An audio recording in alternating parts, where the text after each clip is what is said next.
ಇನ್ನೊಂದು ಕಡೆ ಪಕ್ಕದಲ್ಲಿರುವಂಥ ಪಾಕಿಸ್ತಾನ ನಮ್ಮದೇ ಸ್ವಾತಂತ್ರ್ಯ ಬಂದಾಗೆ ಅವ್ರಿಗೂ ಸ್ವಾತಂತ್ರ್ಯ ಬಂದಿದ್ದು, ಒಂದಿನ ಹೆಚ್ಚು ಕಮ್ಮಿ ಅಲ್ಲ ಬಂದಿದ್ದು. ನಿಮ್ಮ ಮನಮೋಹನ್ ಸಿಂಗ್ ಸರ್ಕಾರ ಇದ್ದಾಗ ಪಾಕಿಸ್ತಾನ ಏನು ಇತ್ತು? ಇಂದಿರಾ ಗಾಂಧಿಯವರ ಸರ್ಕಾರದಲ್ಲಿ ಪಾಕಿಸ್ತಾನ ನಮ್ಮ ಥರ ಈಕ್ವಲ್ ಆಗಿತ್ತು. ಅವರು ಅಲ್ಲಿನ ಒಬ್ಬ ಯಾರೋ ಶರೀಫ್, ಪಾಕಿಸ್ತಾನದ ಪ್ರೈಮ್ ಮಿನಿಸ್ಟ್ರು, ಬೇರೆ ದೇಶದಲ್ಲಿ ಇದು ಓಡ್ ಬಂದು ತಿರುಗಿ ಬಂದ್ರಲ್ಲ ಇಲ್ಲಿ ಶರೀಫ್, ನವಾಜ್ ಶರೀಫ್, ಅವ್ರು ಹೇಳಿರೋ ವಿಡಿಯೋ ಇದೆ. ಅವ್ರೇನು ಹೇಳಿದ್ದಾರೆ, ಒಂದು ಕಾಲದಲ್ಲಿ ನಾವು ಭಾರತ ಈಕ್ವಲ್ ಆಗಿದ್ರಿ ನಾವಿಬ್ರು. ಇವತ್ತು ಭಾರತದ ಒಂದು ಹಣ ಜಿ ಡಿ ಪಿ ಇರ್ಬೋದು, ನಾವು ವಿಶ್ವಸಂಸ್ಥೆಯಲ್ಲಿ ನಮ್ಮ ಹಣ ಇದೆ ಈಗ. ಇವತ್ತು ಅವರು ವಿಶ್ವಸಂಸ್ಥೆಯಲ್ಲಿ ಭಾರತ ಹಣ ಇಟ್ಟಿದ್ದಾರೆ, ಅವರು ಬೇಕಾದಷ್ಟು. ನಾವು ಎಲ್ಲ ಕಡೆ ಹೋಗಿ ಭಿಕ್ಷೆ ಬೇಡ್ತಾ ಇದ್ದೀರಿ. ನಾವು ಹೋಲಿಕೆ ಮಾಡಿದ್ದಾರೆ. ಹಿಂದೆ ಕಾಂಗ್ರೆಸ್ ಇದ್ದಾಗ ಏನಿತ್ತು, ಇವತ್ತು ಮೋದಿ ಬಂದ ಮೇಲೆ ಮೋದಿಯವರು ಬೇರೆ ಬೇರೆ, ಅಂದರೆ ಈಗ ಕೋವಿಡ್ ಬಂದಾಗ 100 ದೇಶಗಳಿಗೆ ಹೆಚ್ಚು ಕೋವಿಡ್ ಲಸಿಕೆಯನ್ನು ಕೊಟ್ಟರು ಮೋದಿಯವರು.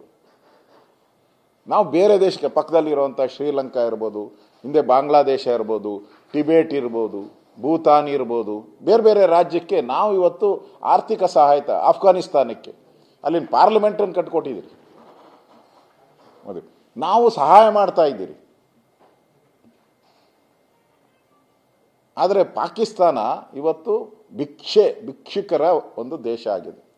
ನಾವು ಮೋದಿಯವರು ಬಂದ ಮೇಲೆ ನಾವು ಸಂಪದ್ಭರಿತ ದೇಶ ಆಗಿ ಮಂಗಳ ಗ್ರಹಕ್ಕೂ ಹೋಗುವಂಥ ಶಕ್ತಿ ಬಂದಿದೆ.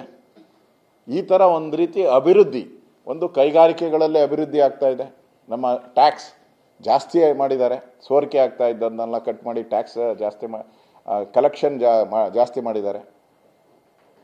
ಇನ್ನೊಂದು ಕಡೆ ನಮ್ಮ ರಾಜ್ಯನ ತೆಗೆದುಕೊಂಡ್ರೆ ನೀವು ತೆರಿಗೆಗಳ ಹೊರೆಯನ್ನು ಹಾಕ್ತಾ ಇದ್ದೀರಾ. ನೀವು ತೆರಿಗೆಗಳ ಹೊರೆ ಮಹಾಪೂರನೇ ಬರ್ತಾ ಇದೆ, ತೆರಿಗೆಗಳ ಹೊರೆ ಆಗ್ತಾ ಇದ್ದೀರಾ.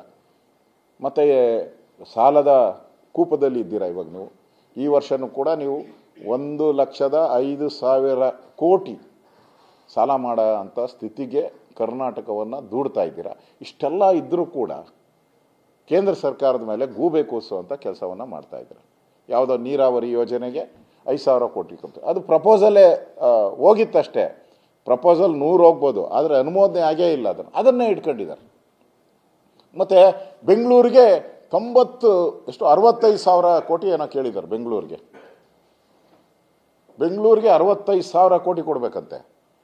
ಆಮೇಲೆ ನೀರಾವರಿಗೆ 80,000 ಕೋಟಿ ಏನೋ ಕೇಳಿದ್ದಾರೆ ಇವರು, ಡಿ ಕೆ ಶಿವಕುಮಾರ್ ಅವರು, ಸಿದ್ದರಾಮಯ್ಯನವರು. ಅಪ್ಪ ಪುಣ್ಯಾತ್ಮ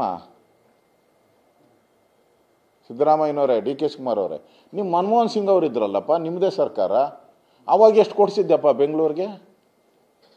ಅವಾಗ ಎಷ್ಟು ಕೊಡಿಸಿದ್ದೆ ನೀನು? ಅವಾಗ ಎಷ್ಟು ನೀರಾವರಿಗೆ ಕೊಟ್ಟಿದ್ರಿ? ನಿಮ್ಮ 10 ವರ್ಷ ಇದ್ರಲ್ಲ, 1 ವರ್ಷ ಅಲ್ಲ 2 ವರ್ಷ, 10 ವರ್ಷ ಇದ್ರಲ್ಲ ಮನಮೋಹನ್ ಸಿಂಗು. ಟ್ಯಾಲಿ ಕೊಡಿ. ಇದುವರೆಗೂ ರಾಜ್ಯಕ್ಕೆ ಮನಮೋಹನ್ ಸಿಂಗ್ ಸರ್ಕಾರ 10 ವರ್ಷ ಇದ್ದಾಗ ಎಷ್ಟು ಹಣ ಬಂದಿದೆ ರಾಜ್ಯಕ್ಕೆ? ಎಲ್ಲ ಇಲಾಖೆಗಳಲ್ಲೂ, PWD ಇರ್ಬೋದು, ನೀರಾವರಿ ಇರ್ಬೋದು, RDPR ಇರ್ಬೋದು, ಕೃಷಿ ಇರ್ಬೋದು, ಎಷ್ಟು ಬಂದಿದೆ ಕೊಡಿ ಲೆಕ್ಕ. ಮೋದಿಯವರು 10 ವರ್ಷ ಆಗಿದೆ, 11ನೇ ವರ್ಷ ಈಗ. ಮೋದಿಯವರು ಬಂದ ಮೇಲೆ ಎಷ್ಟು ಹಣ ರಾಜ್ಯಕ್ಕೆ ಬಂದಿದೆ ಕೊಡಿ. ಸಿದ್ದರಾಮಯ್ಯ ಹೇಳ್ತಾರೆ ಅವಕ್ಕೂ ಇವಕ್ಕೂ ಟ್ಯಾಕ್ಸ್ ಜಾಸ್ತಿ ಆಗಿದೆ ಅಂತ. ನೀವಿದ್ದಾಗ ಟ್ಯಾಕ್ಸ್ ನ್ಯಾಯವಾಗಿ ಕಲೆಕ್ಟ್ ಮಾಡ್ತಾ ಇರಲ್ಲ, ತೆರಿಗೆಗಳ ಸೋರಿಕೆ ಆಗ್ತಾ ಇತ್ತು, ಕಳ್ಳರು ಕಾಕರು ಹೊಡಿತಾ ಇದ್ರು. ಅದನ್ನು ತೆರಿಗೆಯನ್ನು ತಂದೋರು ಯಾರು? ಮೋದಿಯವರು ತಂದಿದ್ದು. ಅದರಿಂದ ನಮ್ಮ ರಾಜ್ಯಕ್ಕೂ ಕೂಡ ಹೆಚ್ಚು ಅನುದಾನ ಬಂದಿದೆ. ಎಲ್ಲದರಲ್ಲೂ, ನಮ್ಮ ಡಿಸಾಸ್ಟರ್ ಮ್ಯಾನೇಜ್ಮೆಂಟಲ್ಲೂ ಅಷ್ಟೇ, ಪರಿಹಾರ ಕೊಡೋವಂಥದ್ರಲ್ಲೂ ಅಷ್ಟೇ. ಅವರು ಮನಮೋಹನ್ ಸಿಂಗ್ ಇದ್ದಾಗ ಏನು 10 ವರ್ಷ ಕೊಟ್ಟರು, ಅದಕ್ಕಿಂತ 4 ಪಟ್ಟು ಹೆಚ್ಚಿಗೆ ಕೊಟ್ಟಿದ್ದಾರೆ. ಅದರಿಂದ ಕುರುಡಾಗಿರ್ತಕ್ಕಂಥ ಕುರುಡರು, ಈ ಕುರುಡ ಏನು ಮಾಡ್ತಾನೆ, ಆನೆನ ಮುಟ್ಟಿದ್ರೆ ಒಬ್ಬ ಬಾಲ ಮುಟ್ಟಿದ್ರೆ ಬಾಲದ ಕತೆ ಹೇಳ್ತಾನೆ, ಸೊಂಡ್ಲು ಮುಟ್ಟಿದವನು ಸೊಡ್ಲು. ಹಂಗೆ ಕಾಂಗ್ರೆಸ್ ಅವ್ರ ಕತೆ ಆಗೋಗ್ಬಿಟ್ಟೈತೆ. ಕಣ್ಣಿಲ್ಲದ ಕುರುಡ ಸರ್ಕಾರ ಇದು. ಅದರಿಂದ ಈ ಕಾಮಾಲೆ ಕಣ್ಣು, ಬಿಟ್ಟು ಮಾತಾಡಲಿ ಕಾಂಗ್ರೆಸ್ ಅವರು.